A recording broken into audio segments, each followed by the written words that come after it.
एक ऐसी हसीना जिसने अपने बोल्ड सीन से फिल्म इंडस्ट्री में तहलका मचा दिया। आखिर क्यों उसने फिल्मी दुनिया को हमेशा के लिए छोड़ दिया? क्यों इस एक्ट्रेस ने अपने बाल मुंडवा लिए? और आखिर नाना पाटेकर के साथ इसका क्या लफड़ा हो गया था? कौन है ये एक्ट्रेस जिसने स्पिरिचुअलिटी को फॉलो कर खुद को पूरा बदल डाला? आइए जानते हैं। दोस्तों, आज की वीडियो में एक ऐसी हसीना की दास्तां हम आपको बताने वाले हैं जिसने जमशेदपुर से मुंबई तक का सफर तय किया और फिर पहुंच गई अमेरिका और बन गई ग्रीन कार्ड होल्डर। जी हाँ, यहाँ बात हो रही है अपनी अदाओं से सभी फैंस को दीवाना बनाने वाली बॉलीवुड एक्ट्रेस तनुश्री दत्ता की, जिन्होंने अपनी पहली ही फिल्म से सबको अपना आशिक बना दिया था। हालांकि आज के समय में ये बॉलीवुड से दूर है, लेकिन उनकी खूबसूरती और कायल कर देने वाली बोल्डनेस के तो आज भी लोग दीवाने हैं। सो कहां से हैं ये और कैसे की थी इन्होंने अपने करियर की शुरुआत, ये सब डिटेल में जानेंगे, वो भी शुरू से। सो इनकी कहानी की शुरुआत होती है 19 मार्च साल 1984 से, जब झारखंड के जमशेदपुर में रहने वाली एक बंगाली फैमिली में एक छोटी सी बच्ची का जन्म हुआ जिसका नाम तनुश्री रखा गया, जो आज बॉलीवुड का जाना माना नाम है। इनके फादर का नाम तपन दत्ता है और मदर का नाम शिखा दत्ता। इनके फादर LIC में काम करते थे, वहीं माँ घर को संभालती थी। इसके अलावा इनकी फैमिली में इनकी सिस्टर इशिता दत्ता है। ये छोटा सा इंट्रोडक्शन हो गया इनकी फैमिली का। बात करें इनके बचपन की तो तनुश्री शुरू से एक्टिंग और मॉडलिंग में इंटरेस्ट रखती थी। फिल्मों ने उन्हें शुरू से काफी अट्रैक्ट किया है, साथ ही फैशन के मामले में तो इनका कोई जवाब ही नहीं है। वहीं बात करें इनकी पढ़ाई की तो इन्होंने अपनी शुरुआती पढ़ाई जमशेदपुर के DBMS इंग्लिश स्कूल से पूरी की। तनु जब ग्रेजुएशन कर रही थी तभी से इनका मॉडलिंग की तरफ जो इंटरेस्ट था वो जुनून बनने लगा। और फिर क्या था, इन्होंने अपने इंटरेस्ट को फॉलो किया और पढ़ाई को बीच में ही छोड़ दिया। वैसे दोस्तों कहते हैं ना, पढ़ाई के साथ इंसान को समझौता नहीं करना चाहिए, चाहे इंटरेस्ट कितना भी खास क्यों ना हो। लेकिन इनके लिए ये बात उल्टी साबित हुई, क्योंकि अपने इंटरेस्ट को फॉलो कर इन्होंने अपने करियर की शानदार शुरुआत की। इस तरह तनुश्री ने पढ़ाई छोड़कर मॉडलिंग में कदम रख दिया। दोस्तों, यहाँ ज्यादातर लोग यही सोच रहे होंगे कि तनुश्री ने फिल्मों से ही अपने करियर की स्टार्टिंग की है, लेकिन आपको बता दें फिल्मों में कदम रखने से पहले ये एक म्यूजिक एल्बम में भी आ चुकी है। ये एक बहुत मशहूर वीडियो एल्बम में नजर आई थी, जो ब्लैक एंड व्हाइट सॉन्ग था, सैया दिल में आना रे। इस सॉन्ग को जब रिमिक्स किया गया तब इसमें 4 लड़कियों में से एक लड़की तनुश्री दत्ता को लिया गया। इस सॉन्ग में जो इन्होंने अपनी कातिलाना अदाओं के तीर लोगों पर चलाए हैं ना भाई साहब, उस दौर में हर कोई दीवाना हो गया था। खैर, इतने से ये हसीना कहाँ मानने वाली थी। इन्होंने इनकी मॉडलिंग में आगे बढ़ने के लिए Miss India beauty pageant contest में हिस्सा लिया। ये तो आप सभी जानते हैं कि बिना मेहनत के सफलता हासिल नहीं हो सकती, इसीलिए तनुश्री ने मेहनत करने से कभी कदम पीछे नहीं किए और मेहनत के साथ इनके हुनर ने तो 4 चांद ही लगा दिए। बता दें, उन्होंने मिस इंडिया कॉन्टेस्ट में हिस्सा ही नहीं बल्कि यहाँ पर अपने हुनर और खूबसूरती का परचम भी लहराया। जी हाँ, ये समय था साल 2004 का, जब तनुश्री दत्ता ने मिस इंडिया यूनिवर्स का खिताब जीता था। वेल, इतना ही नहीं दोस्तों, मिस इंडिया बनने के बाद इन्होंने मिस वर्ल्ड बनने के लिए अपने कदम आगे बढ़ाए और साल 2004 में ही इन्होंने भारत को रिप्रेजेंट किया और वहाँ भी इन्होंने अपने हुनर से तहलका मचाया। साथ ही वो टॉप 10 फाइनलिस्ट में अपनी जगह बनाने में कामयाब रही थी। अब जैसे कि अक्सर होता आया है न, मॉडलिंग के बाद सीधे फिल्मों में एंट्री, बिल्कुल ऐसा ही हुआ तनुश्री दत्ता के साथ भी। तो चलिए अब बात करते हैं मॉडलिंग में अपने नाम का परचम लहराने वाली तनुश्री ने कैसे बॉलीवुड में एंट्री ली और कैसे बन गई है हर दिल की चाहत। लेकिन उससे पहले अगर आपने हमारी वीडियो को अभी तक लाइक नहीं किया है तो जल्दी से लाइक कर दीजिए और पेज पर नए हैं तो फॉलो करना ना भूलें। दोस्तों, मॉडलिंग करियर से फिल्मी करियर में जंप मारने में इन्होंने ज्यादा समय नहीं लगाया। मॉडलिंग के बाद फिल्मी दुनिया में करियर बनाने का जब इन्होंने फैसला किया तब इन्हें बॉलीवुड की पॉपुलर फिल्म आशिक बनाया आपने में काम करने का मौका मिला। ये फिल्म थ्रिलर और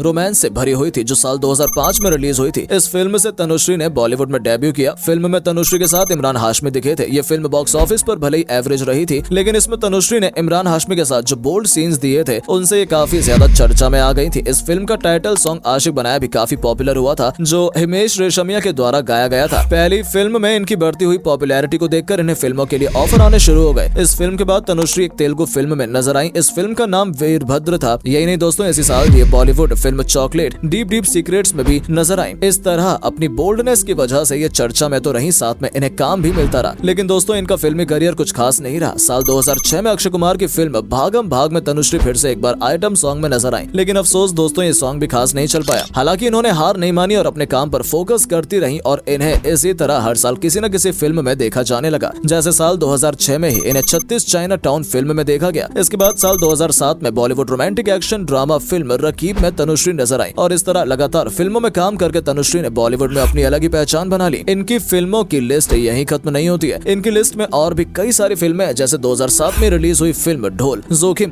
गुड बॉय बैड बॉय, रफ्तार। इस तरह साल 2007 में तनुश्री लगातार 5 फिल्मों में नजर आई। साल 2008 में सास बहू और सेंसेक्स फिल्म में नजर आई और इस फिल्म को शोना उर्वशी के द्वारा डायरेक्ट किया गया था, जिसमें तनुश्री के साथ अंकुर खन्ना, फारूक शेख जैसे कलाकार शामिल थे। ये फिल्म एक्शन, रोमांस और ड्रामा से भरी हुई थी। इस फिल्म को करने के बाद तनुश्री को कुछ समय तक फिल्मों में नहीं देखा गया, लेकिन फिर 2 साल बाद साल 2010 में Tanushree Hindi film Rama the saviour में नजर आई, जो कि फैंटेसी एक्शन एडवेंचर फिल्म है। इस फिल्म को रेशु नाथ द्वारा लिखा गया था था, वहीं हादी अली अबरार द्वारा फिल्म को डायरेक्ट किया गया था। इसके बाद इसी साल तनुश्री को तमिल भाषा की एक फिल्म थेराथा विलायट्टू पिल्लई में देखा गया था। ये फिल्म रोमांटिक और कॉमेडी फिल्म थी। यही नहीं, इसी साल इन्होंने 2 और फिल्मों में काम किया था जिसका नाम रॉक और अपार्टमेंट था। रॉक फिल्म एक हॉरर फिल्म थी जिसमें तनुश्री दत्ता के साथ उदित गोस्वामी भी नजर आई थी। फिल्म को राजेश रणसिंघे ने डायरेक्ट किया था। वहीं बात करें फिल्म अपार्टमेंट की तो ये एक थ्रिलर फिल्म थी। फिल्म में तनुश्री के साथ रोहित रॉय, अनुपम खेर, नीतू चंद्रा लीड रोल में नजर आए थे। इस तरह दोस्तों इनकी फिल्मी करियर अच्छा रहा और आपको बता दें कि इनकी लास्ट फिल्म भी अपार्टमेंट ही रही, जिसके बाद तनुश्री अचानक से पर्दे से गायब हो गई और बॉलीवुड इंडस्ट्री को हमेशा के लिए अलविदा कर दिया। तनुश्री ने यहाँ से सीधे अमेरिका का सफर तय किया, जहाँ पर रहकर कुछ कोर्स भी किया और बताया जाता है कि इन्होंने अपने करियर में जितनी भी कमाई की थी वो अमेरिका में ही उड़ा डाली। बता दें इस दौरान इन्होंने स्पिरिचुअलिटी की तरफ रुख किया। इन्होंने आर्ट ऑफ लिविंग का कोर्स भी किया था, जिसके बाद इन्होंने कोयम्बटूर का सफर तय किया और पहुंच गई ईशा योगा सेंटर। आश्रम में काफी समय बिताया, जिसके बाद इन्होंने सोचा कि अगर स्पिरिचुअलिटी को हासिल करना है तो यहाँ काम नहीं बन पाएगा, इसीलिए इन्होंने मानसरोवर जाने का फैसला किया था। बताया जाता है कि जब इन्होंने मानसरोवर जाने के लिए फैमिली से 2 लाख रुपए मांगे थे, तब इनके फादर ने इन्हें पैसे देने के लिए मना कर दिया। जिसके बाद तनुश्री दत्ता ने लद्दाख का सफर तय किया, जहाँ रहकर तनुश्री बौद्ध मेडिटेशन सेंटर का हिस्सा बन गई थी। जिसके बाद साल 2012 के एक इवेंट में तनुश्री को देखा गया, जहाँ लोग उन्हें देखकर पहचान ही नहीं पाए कि ये तनुश्री दत्ता ही है, क्योंकि किसी समय पर अपने हॉट अवतार के लिए पहचानी जाने वाली तनुश्री पूरी तरह से बदल चुकी थी। इस तरह दोस्तों तनुश्री ने अपने फिल्मी करियर में लगभग 15 फिल्मों में काम किया, जिसमें उनकी लास्ट फिल्म अपार्टमेंट रही और इस तरह उन्होंने इंडस्ट्री को अलविदा कर दिया।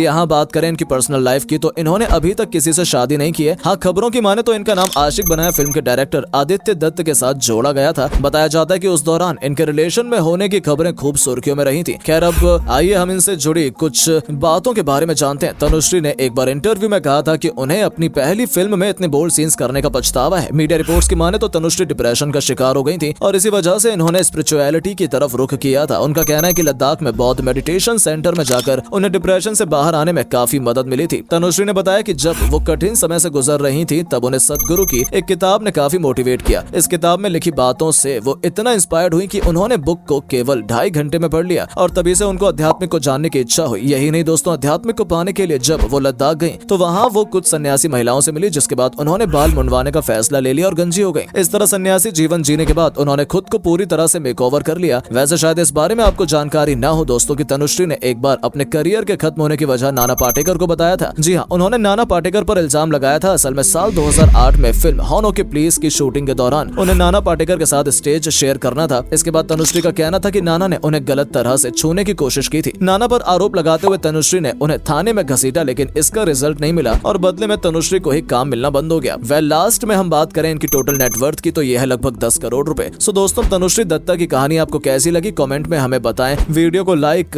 और पेज को शेयर और फॉलो करना बिल्कुल ना भूलें। धन्यवाद।